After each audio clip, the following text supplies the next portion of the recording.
Have you, or perhaps has someone you know personally, ever been the subject of a public shaming? Today, a story about Socrates facing this kind of situation that may help you out someday, God forbid. Greetings, fellow ancients. A shorter episode today, as we are putting the final touches on Lysander, coming very soon. Now, Socrates shows up a few times as a cameo in Lysander's biography, so it's fitting that we do a piece on him today. Socrates was often seen about his native Athens being followed around by young men who enjoyed the way that he made them question some of the received opinions that they had been brought up with about morality and what was good to pursue in life. And to most people in Athens, he was justifiably seen as a strange man. And it wasn't just ethics he was curious about. He would read books and talk to intellectuals about the nature of the heavenly bodies and the gods and possibly even insects. His interests were boundless, and he would famously bother and embarrass respectable citizens with his questions too. What is justice? What is courage? Etc. He would make their answers look silly. One year, the comic playwright Aristophanes decided to make him the subject of a very funny play called The Clouds. And in this play, Aristophanes used Socrates as a kind of stand-in for all the ridiculous, pretentious intellectuals around town.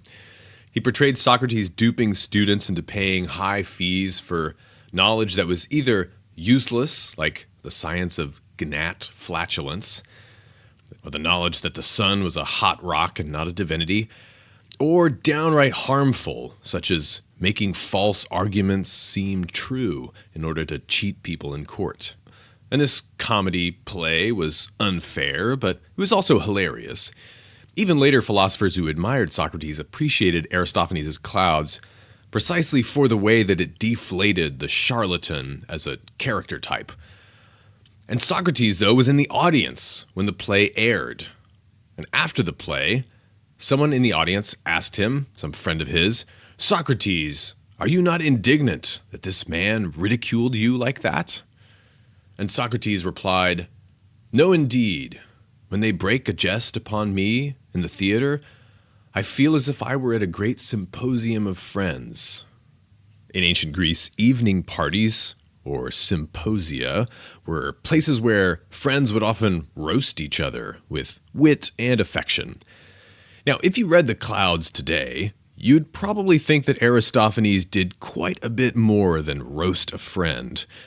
A man of weaker disposition than Socrates might even have complained that he had suffered character assassination.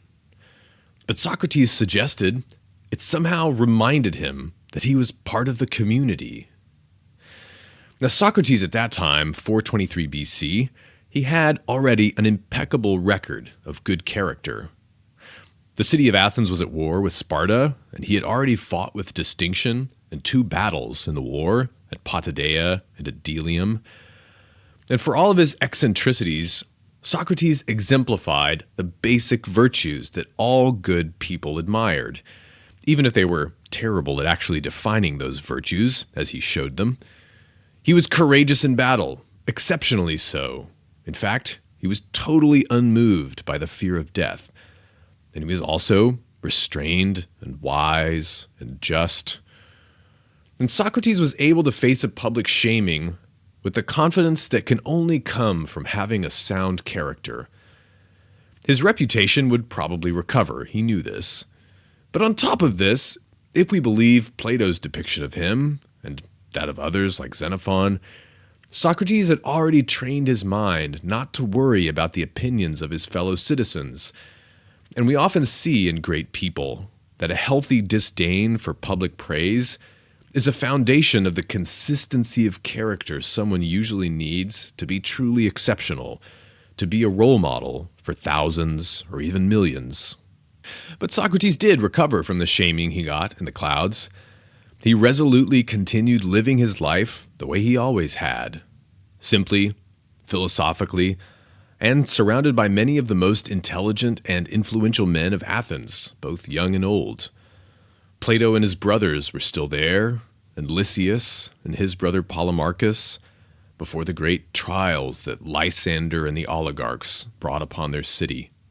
It was his famous resoluteness of character that allowed Socrates to stand against the raging Athenian mob when they wanted to prosecute 6 of their most successful generals in a group trial over a botched rescue job that could only really be blamed on an act of God. He objected. Citizens are each entitled to an individual trial according to our Athenian legal system, he said. And he was the chair of the assembly. He had the authority to block the motion. They threatened to beat him to death, but he wouldn't budge. And there were many other occasions when Socrates famously wouldn't budge.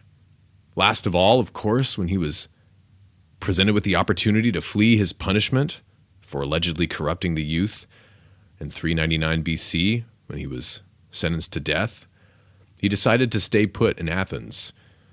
If he hadn't, who would now remember the name of Socrates? So how does a wise man deal with public shaming? First of all, by living a life of virtue that is, by definition, most resistant to such a thing.